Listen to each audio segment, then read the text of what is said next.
if you think about what ended up on your plate for dinner tonight, it did not magically appear there, right? Right. It was a series, unfortunately. And if I could figure that out, that would be it.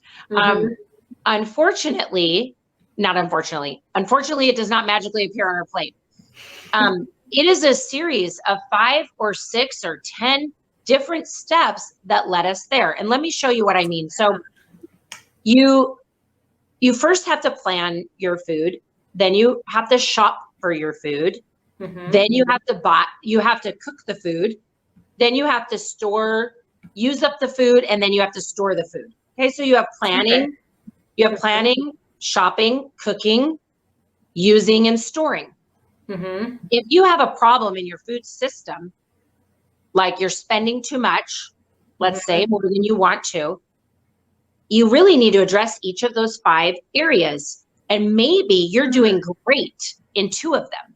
Maybe you're a rock star planner and a rock star shopper, but you get it home and then you don't cook it.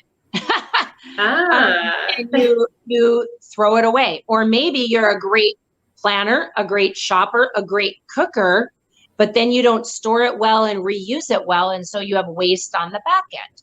Right. And so all of us have parts that we're doing well somewhere along the way, and parts where maybe we could use improvement. And so this is actually where I prayed for wisdom.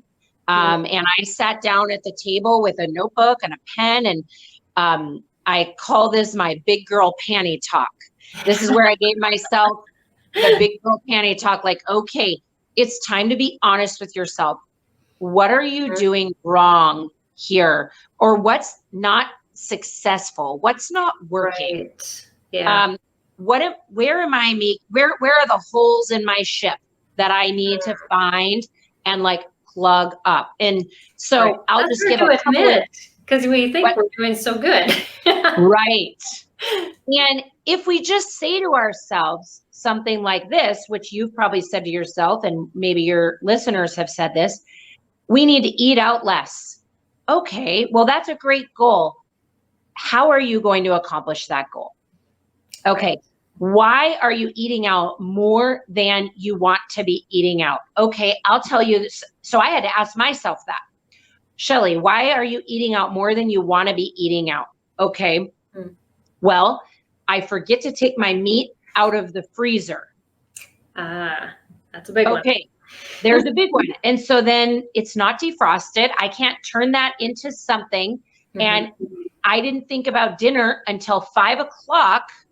Okay, there's problem number 2. And now I have frozen meat and I'm thinking about dinner at 5 o'clock. So then I'm calling my husband and getting takeout. Right. Okay, so getting less takeout might involve 2 new habits for me. When am I going to pull my meat out of the freezer? Okay, so what about I eat dinner, we do cleanup, and I go out and I pull my meat out of the freezer that I'm going to use tomorrow, and I make it a part of dinner tonight, pulling out my meat for dinner tomorrow. And I found that when I made that one change, that solved at least half of my takeout problem right there. Wow. And almost everywhere where I speak, everybody has the take the meat out of the freezer problem. And it's a common problem.